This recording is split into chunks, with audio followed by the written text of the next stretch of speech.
Эрхэм гишүүдээ Монгол Улсын их хурлын гишүүн Эм Мантхан нараас 2025 оны 6 дугаар сарын 19-ны өдөр Улсын их хурл өргөн мэдүүлсэн хөдөө аж ахуйн тухай хуулийн төслийн тогтвортой хөдөө аж ахуй 12 дугаар зүйл тогтвортой хөдөө аж ахуйг хөгжүүлэх зорилгоор улсын хэмжээнд дунд хугацааны хөгжлийн зорилттой төлөвлөлтөй байхаар тусгаж өргөн мэдүүлсэн.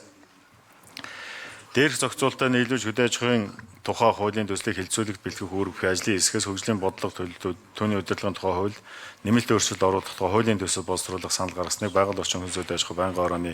болон нэгдсэн хурлаанд хилцүүлгээр дэмжсэн болно. Хөгжлийн бодлого төлөвлөлт түүний удирдлагын тухай хууль нэмэлт өөрчлөлт оруулах тухай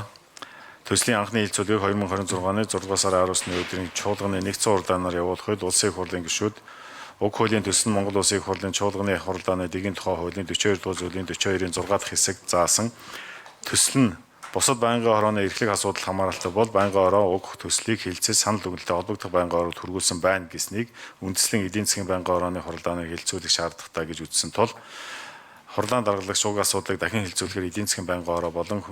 байгаль орчин хүнс хөдөө аж ахуйн байнгын орооны анхны хилцүүлэгт буцаасан.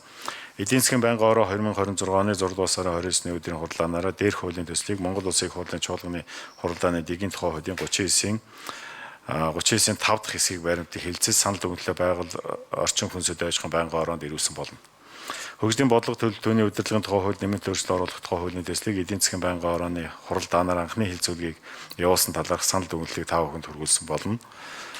Байнгын орооны эрхэм гишүүдээ хөгжлийн бодлого төлөвлөлт түүний удирдлагын тухай хууль нэмэлт өөрчлөлт оруулах тухай хуулийн хилцүүлгийг хуулийн төслийг хилцсэн шийдвэрлэж өгнө. Анхаарлаа тавьсанд баярлалаа.